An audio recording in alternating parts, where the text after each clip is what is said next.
para suportar os acessos de todo mundo fora do ambiente. Tecnicamente, é um problema, é uma dificuldade, mas teve foco. O que me leva a crer que a questão da transformação nas empresas está muito mais ligado à transformação ter que acontecer no meio de todas as outras coisas que precisam acontecer, porque quando o foco é só ela, em 3, 4 dias a empresa faz mágica, né? Eu acompanhei outras empresas, tudo bem, a Liberty é uma empresa que já está presente nos mercados mais avançados, né? Mercado americano, mercado chinês, ela está espalhada aí pelo mundo. E isso nos permite ter um conhecimento interno dentro da empresa muito rico, né? O que não é realidade para muitas empresas, pequenas empresas.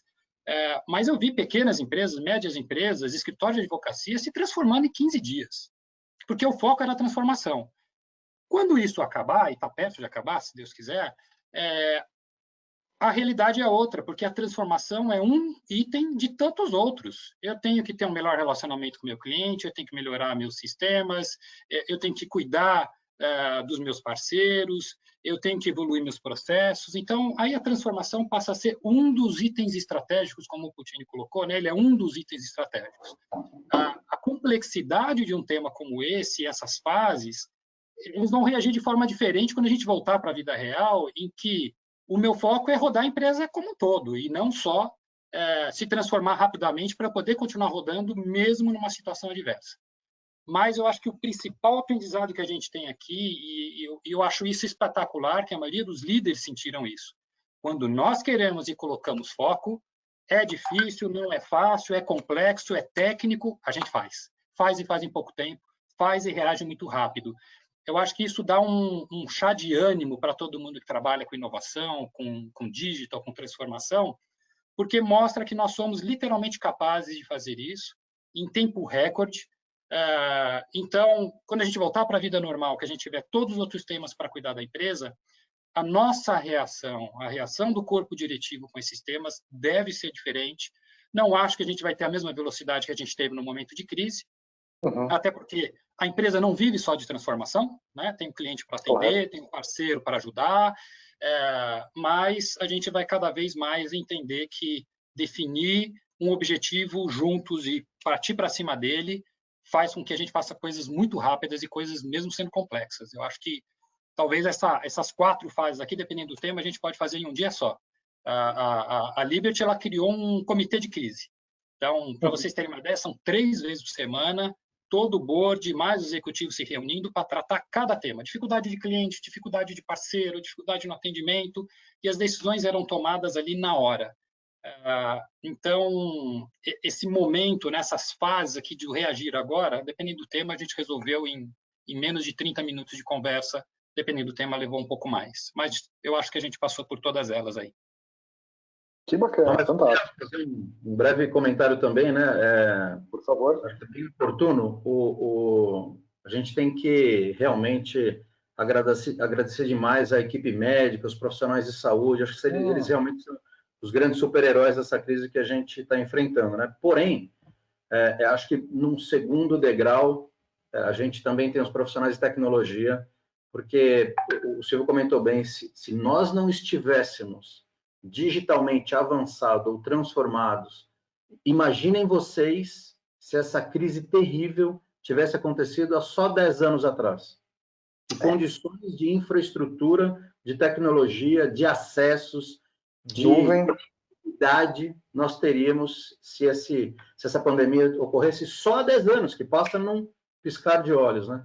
Então, menos mal, né, que a gente está passando por esse terrível problema, mas num mundo mais conectado, num mundo mais digital. Então, eu sempre digo, né, assim, profissionais de saúde, ainda bem que eles existem, mas os profissionais de tecnologia também fundamentais para tudo isso.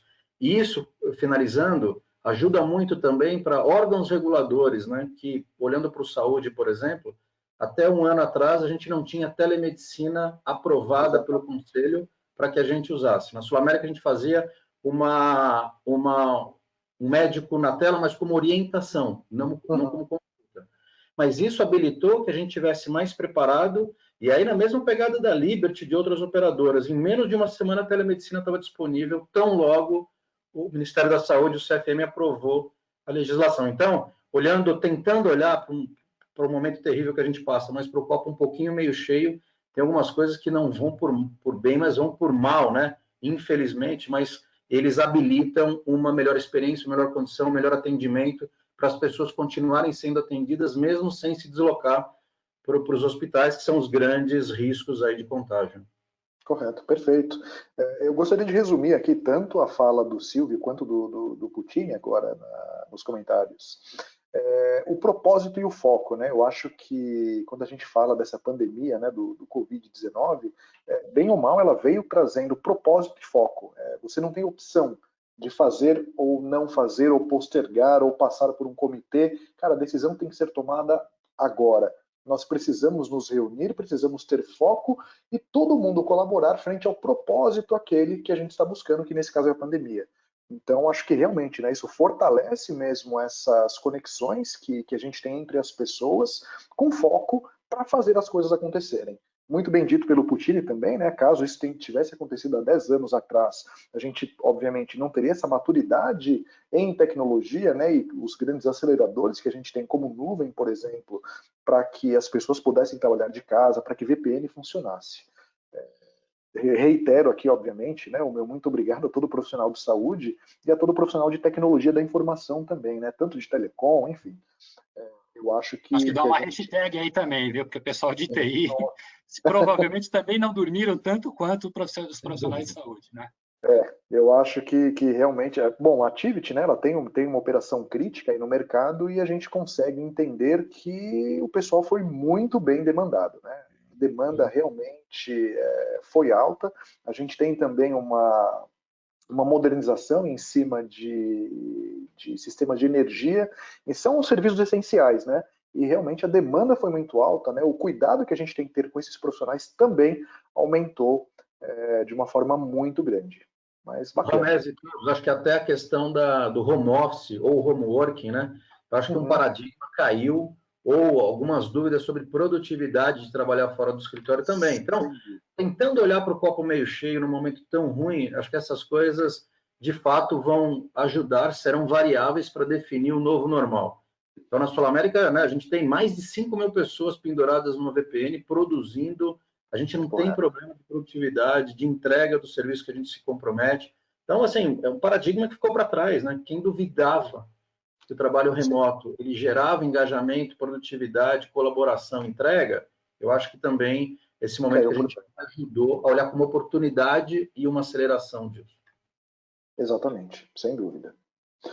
Bom, gente, seguindo aqui um pouquinho, até em razão do tempo, eu queria ouvir um pouquinho aí primeiro do Silvio, né? Ô Silvio, na sua opinião, quais são os principais motivadores que impulsionam essa transformação digital em grandes empresas? A gente comentou, obviamente, agora desse período de pandemia, mas se a gente excluir um pouco desse momento, né? Quais são os motivadores? Eu acho que tem muita gente que comenta que é o mercado, que são as capacidades, são as novas tecnologias, né? As tecnologias emergentes que vêm potencializando olhar para o negócio de uma forma diferente, tem a concorrência no mercado, tem aqueles velhos casos lá de Blockbuster, Kodak, assim por diante. No momento atual, na sua realidade, o que vem impulsionando essa necessidade de gerar otimização e escala nos negócios da Liberty? Eu tenho uma visão que eu formulei referente ao processo de transformação digital, e isso implica um pouco de entender quais são os motivadores, né?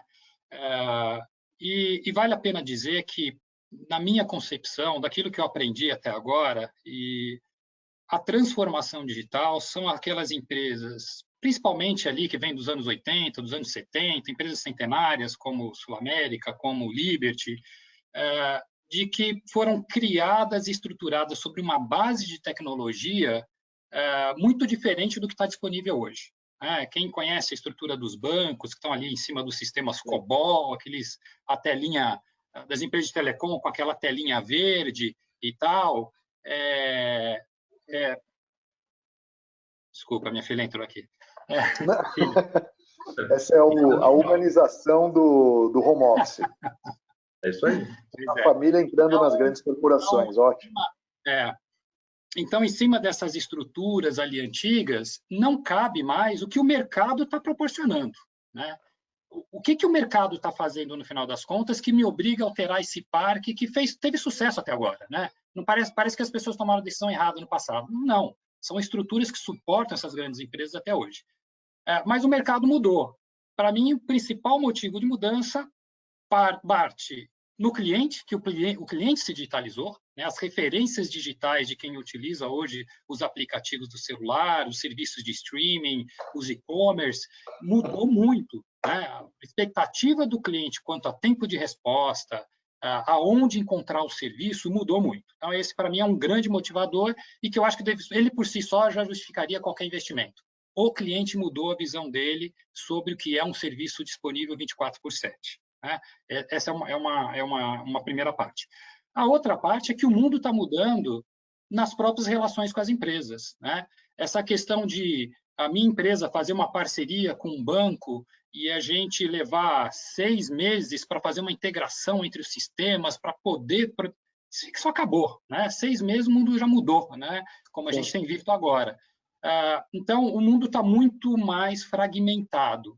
E para eu poder, de forma fragmentada, pegar os meus serviços, juntar com o serviço de um parceiro, juntar com o serviço de uma startup, que é grande parceira, são grandes parceiras da Liberty hoje, para isso acontecer, os meus sistemas dos anos 80 não servem mais. Então, eu preciso transformar minha TI para ela sair dos sistemas ali dos anos 80, para ela entrar para essa nova arquitetura, esse novo modelo. Então, para quem conhece um pouco mais do tema, é mexer com sistemas fundamentais da empresa, ou como muitos chamam, core system. Isso, para mim, é a transformação digital. E essa parte toda do cliente, que ele quer ser atendido pelo celular, pelo computador, pelo telefone, pelo chat, ele quer um produto digital, ele quer um produto físico, ele quer tudo. Ali eu chamo do digital. Então, ali é a parte de transformação do relacionamento e dos produtos da empresa. Como é que eu torno o meu relacionamento, meus produtos, meus serviços disponíveis conforme a realidade e a jornada do meu cliente? Para você ter uma ideia, a Liberty ela acompanha toda a jornada dos nossos clientes e a gente põe notas, né, sobre cada momento da verdade que a gente tem do cliente para entender como é que é o nosso processo de digitalização do atendimento para ele. E, de novo, né, tem digitalização que o cliente quer, tem digitalização que o cliente não quer. Nós precisamos saber aonde colocar a digitalização. Né? A resposta não é digitalize tudo. A resposta é conheça o seu cliente e digitalize os serviços e produtos que façam sentido na jornada dele para que ele tenha uma boa experiência.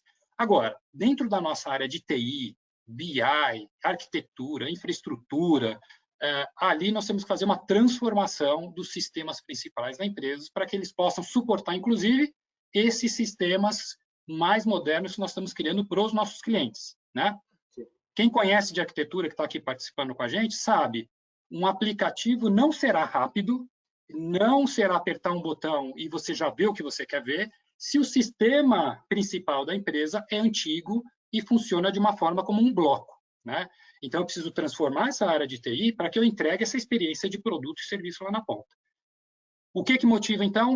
Em primeiro lugar, o cliente demanda, quer e necessita e merece um atendimento diferente lá na ponta, e o mercado demanda uma relação com as empresas de uma forma muito mais prática do que é o antigo, daquelas integrações pesadas e demoradas. Essas duas forças são os grandes motivadores para o processo de transformação nas empresas. Fantástico.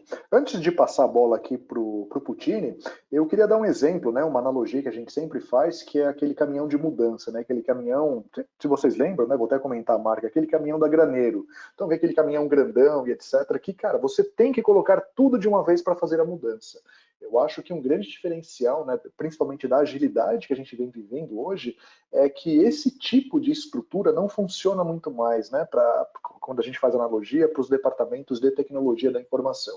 Então, a área de negócio ela não precisa colocar tudo de uma vez para ter o resultado tangibilizado daqui 6 meses, 1 ano, 3 anos. Então, a agilidade ela vem prover justamente isso. Né? São pequenas entregas, é como se eu tivesse um Rappi ou um Uber, que vai fazer pequenas entregas incrementais, gerando valor ao decorrer do tempo.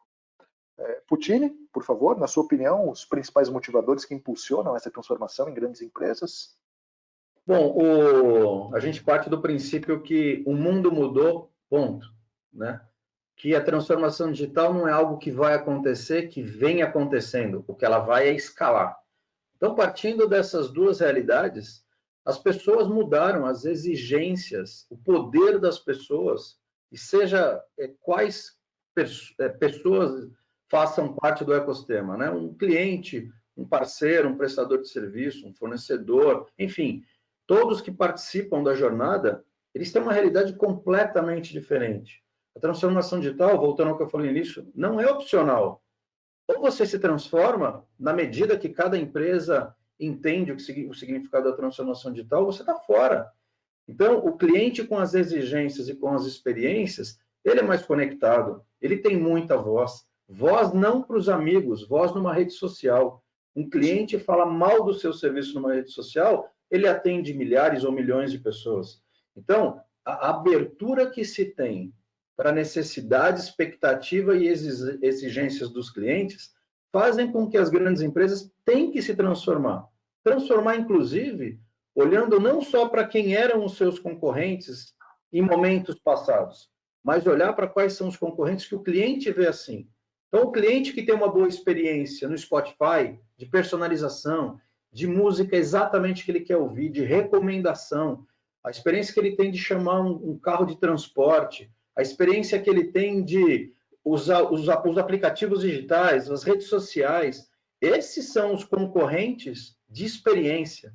É isso que a gente olha para entregar como operadora de saúde, como asseguradora, boas experiências digitais para que ele coloque no cotidiano dele as experiências também que ele tem para cuidar da sua saúde, da sua boca, da sua vida, das suas finanças, né? Então a gente olha por esses aspectos e esses são os principais motivadores que a gente vê na Sul América para entregar, por exemplo, no saúde, onde a gente tem serviços e um feedback desses clientes com mais volume, né? E a gente olha com muita profundidade, a gente entrega, por exemplo, um médico na tela, que a gente falou agora de uma telemedicina. Mas o que a gente faz para entregar o médico na tela? Primeiro, a gente entende as necessidades do cliente. Ele tem uma dúvida, por exemplo, a respeito do Covid-19, a gente tem um bando de informações bastante estruturadas para isso. Ele faz um questionário de probabilidade de contágio ou de sintomas. Os desfechos são de acordo com cada com cada cliente, com a experiência digital que ele nos entrega. Aí ele pode ter uma orientação de uma enfermeira, ele pode ter uma telemedicina, ele pode ter um médico em casa que ele acompanha idêntico ao Uber no mapa, a chegada, a previsão.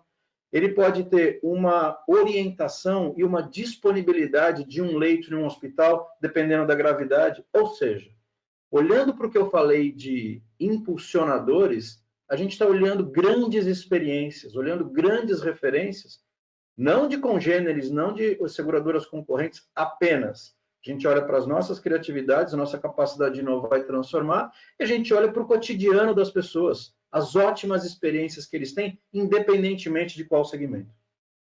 Fantástico.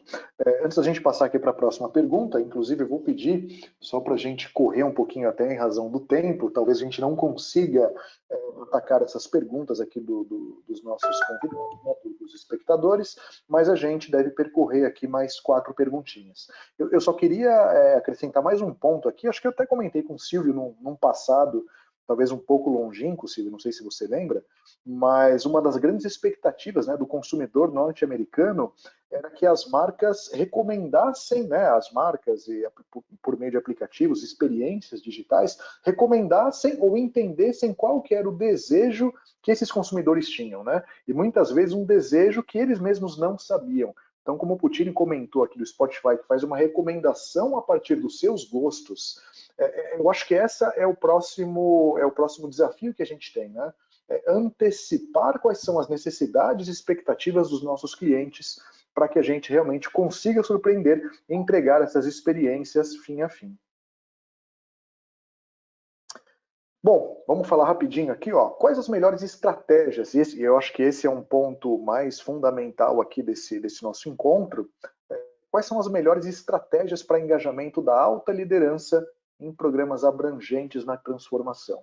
Então, bem como o Silvio comentou, e o Puccini também, né, são empresas aí centenárias, diversos funcionários, diversos consumidores, e muitas vezes a gente tem uma liderança que ainda está nos anos 80, que ainda está nos anos 90, e é natural que isso aconteça, tá? São pessoas que trabalharam na estruturação, quando a gente fala principalmente da tecnologia da informação, né? De todos os sistemas em COBOL, em mainframe. Então, existe uma forma de pensar que é muito mais estruturada, né? Orientada a não errar. E muitas vezes essas pessoas são avessas a essas mudanças, né? Tem um perfil um pouco mais conservador. E quando a gente fala da transformação, a gente realmente está falando dessa migração, seja do ponto de vista mais estruturante, né, de serviços, então desses core systems, como o Silvio comentou, e até de abordagem para clientes. Como que a gente consegue gerar conforto e muitas vezes até educar essa alta liderança para que a gente consiga fazer mais com menos, né? Consiga promover a transformação. Puccini, se você puder começar.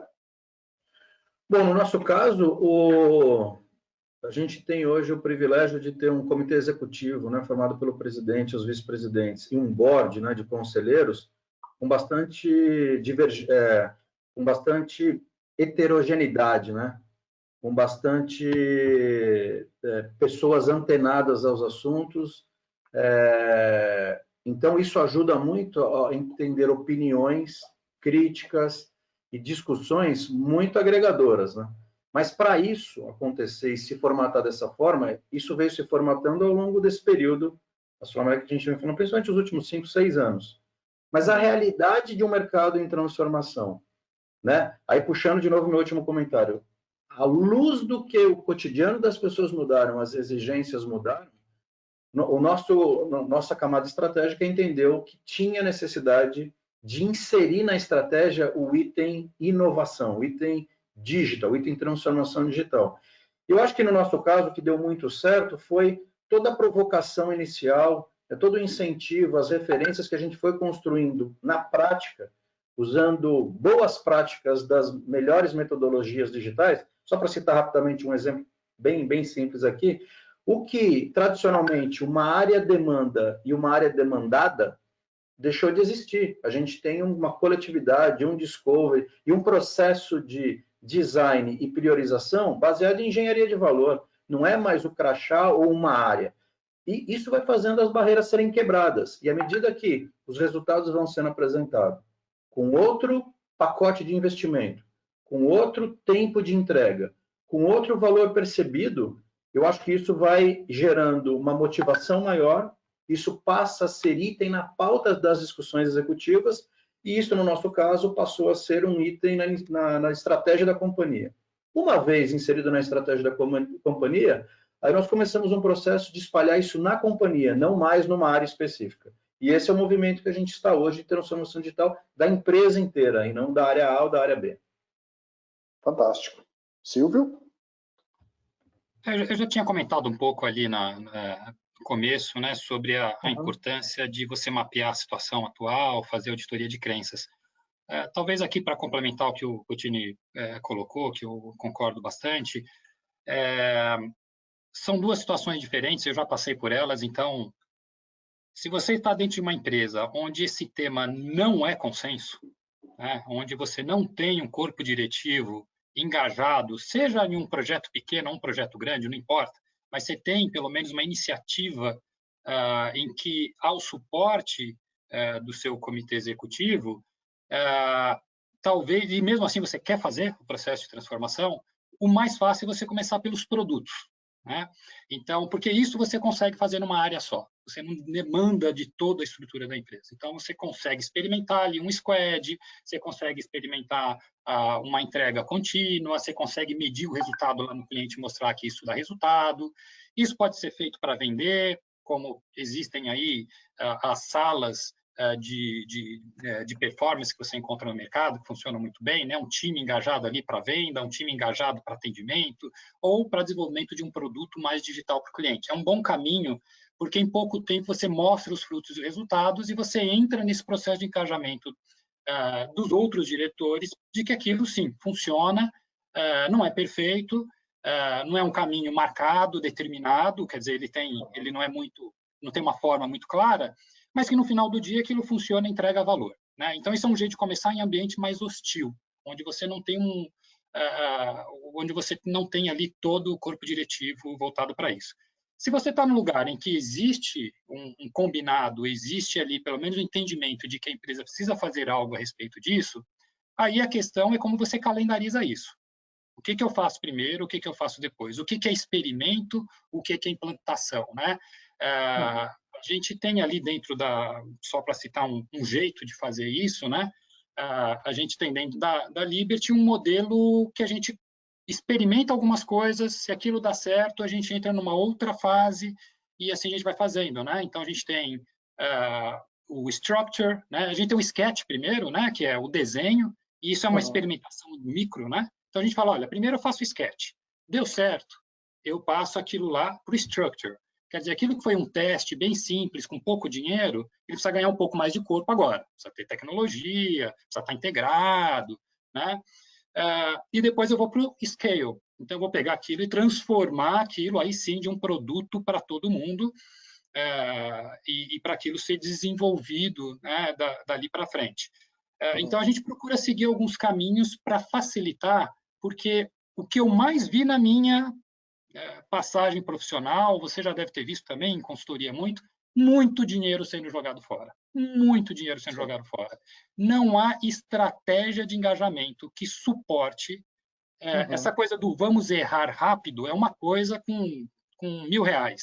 Com 1 milhão é outra coisa. Isso não funciona. Correto. E se alguém está nessa de vamos gastar o dinheiro para aprender, não vá, não faça.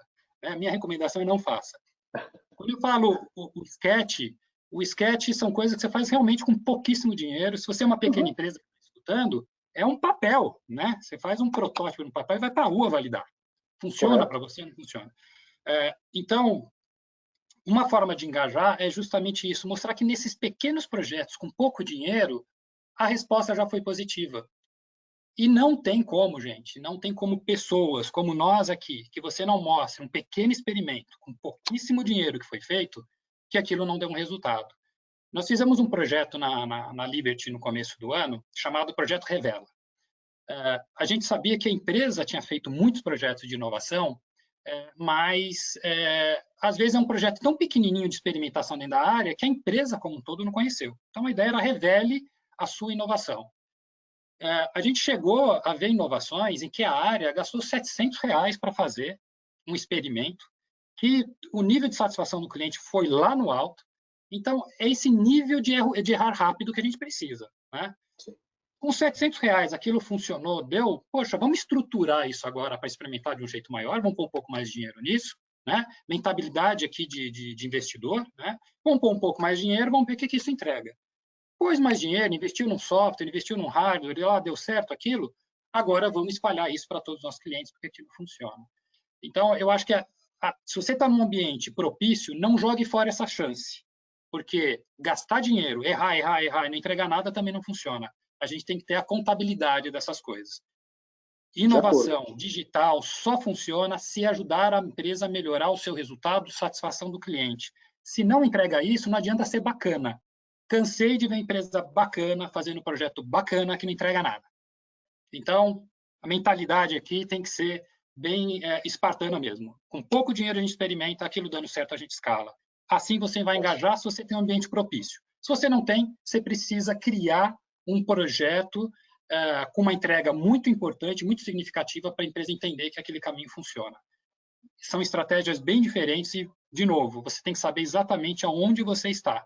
Qual que é a cultura da sua empresa para esse tema, qual que é o interesse de cada diretor para esse tema, para saber como investir. Fantástico. Eu acho que eu vou até fazer um caminho contrário aqui, né? A gente fala muito aqui dessa transformação digital na prática, né? Então a gente está trazendo exemplos aqui de duas grandes empresas que têm as suas estratégias aí para promover essa inovação interna. Então, fazendo esse caminho contrário, então muita gente fala dessa tríade, né? Eu preciso pensar grande, começar pequeno e escalar rápido. A tradução na prática dessa tríade é justamente aqui os apontamentos que tanto o Puccini quanto o Silvio estão falando, né? Então são estratégias onde você começa provocando, né, mostrando que a inovação realmente ela pode gerar novidades para o seu negócio e também com ou com pouco investimento financeiro inicial, a gente consegue validar uma ideia em campo e entender que aquela possibilidade, né, que aquele experimento, ela realmente vai trazer valor para o consumidor final. Então, acho que a gente conseguiu traduzir muito bem aqui o que significa esse negócio de, cara, pensa grande, começa pequeno e escala rápido. Então, essa tangibilização do desejo tem esses belos exemplos aqui que a gente pôde conferir. Pessoal, a gente está passando um pouquinho aqui desse período. Eu vou ter que encerrar aqui só com essa última pergunta aqui, com as considerações finais, né, tanto do Puccini quanto do Silvio, num termo de MVC. Então, para quem está nos assistindo aqui, que é de tecnologia, não é um design pattern, né, não é o Model View Controller, aqui a gente está falando de um conceito de menor mudança viável. Ou seja, né, quando a gente está numa grande companhia, a gente precisa provar algum valor, nós temos que saber qual que é a aderência que isso tem, ou com uma área específica, com um produto específico, com pessoas específicas. Esse termo faz sentido aí, Puccini, para a Sul-América? E como que vocês direcionam esse investimento inicial da inovação, da transformação, para que esse valor seja atingido no final? Ramés, eu acho que esse tema é sensacional. Falou-se muito, e ainda, felizmente, ainda se fala muito de procurar o MVP, né?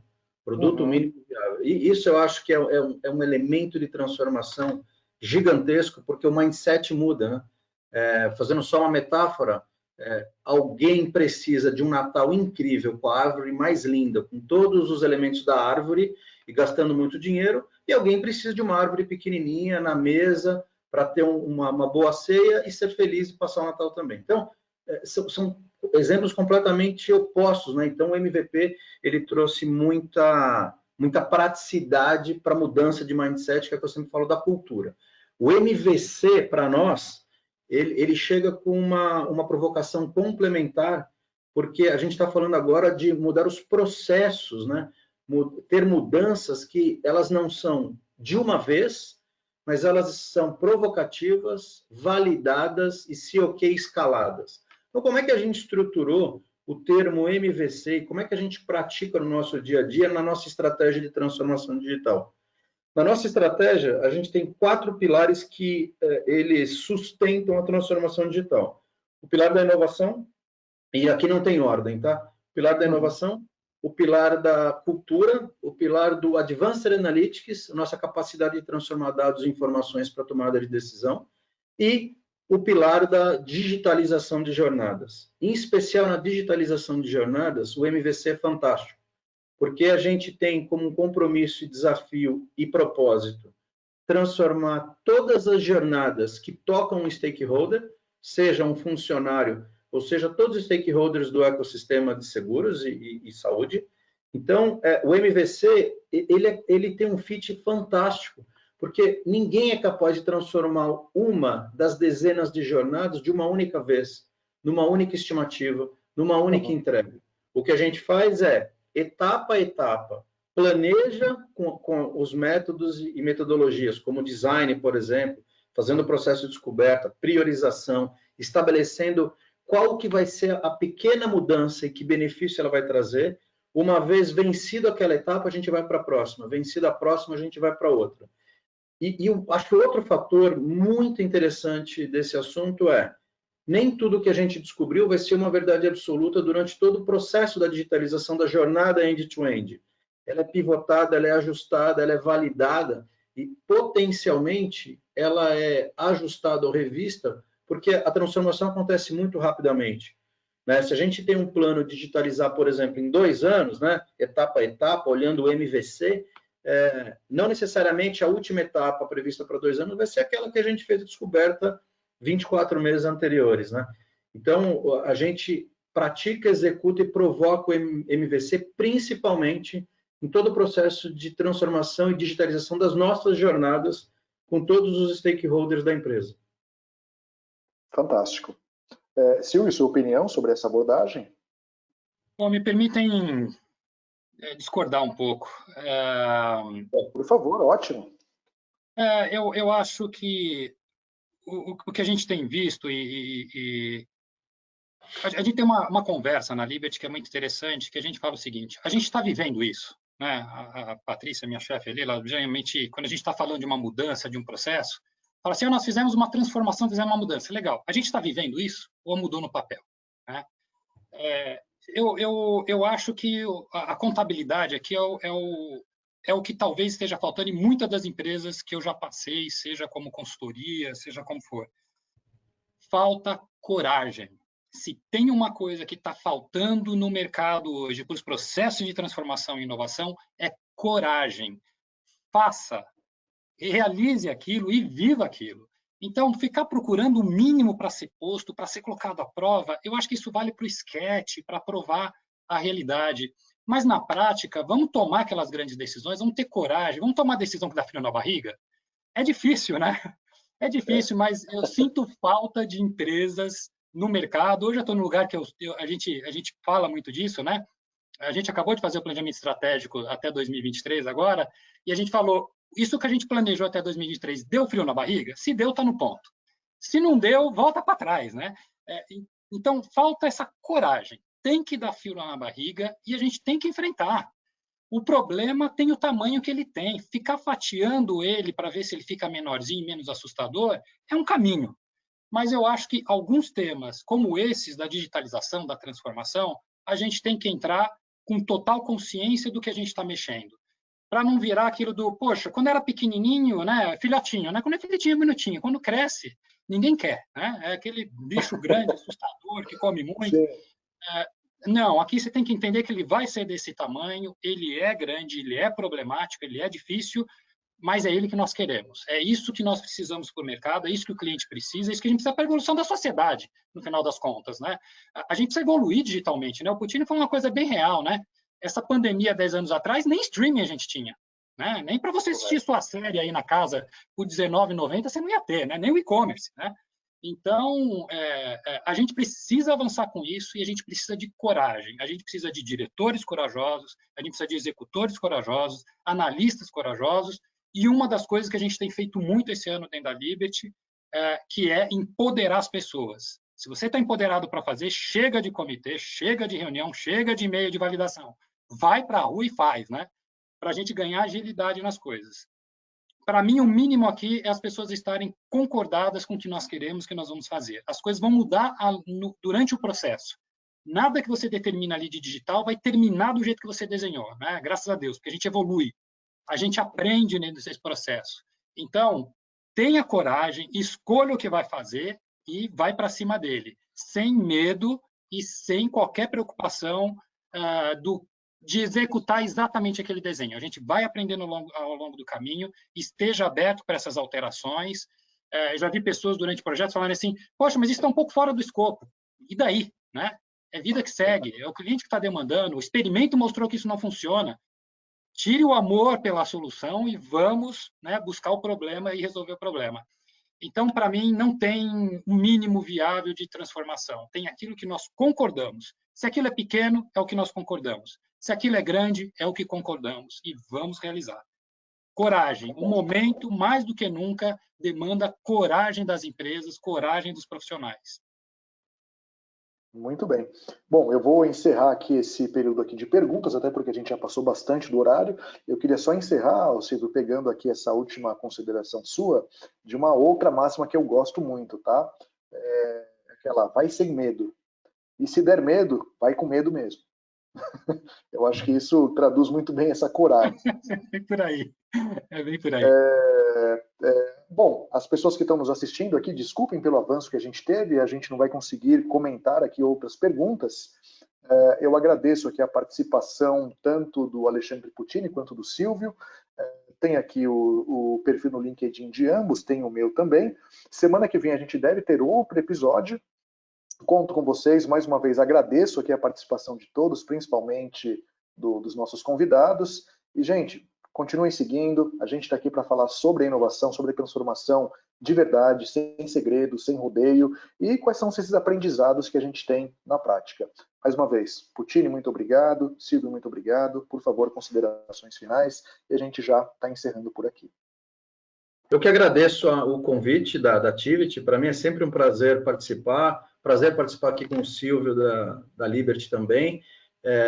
Espero que a gente tenha ajudado com os nossos casos reais, né? Mais do que metodologias, mais do que teoria, o que eu sempre falo e repito várias vezes. Mas eu acho que não tem nenhum problema em olhar para algumas referências. A gente sempre olha para referências, né?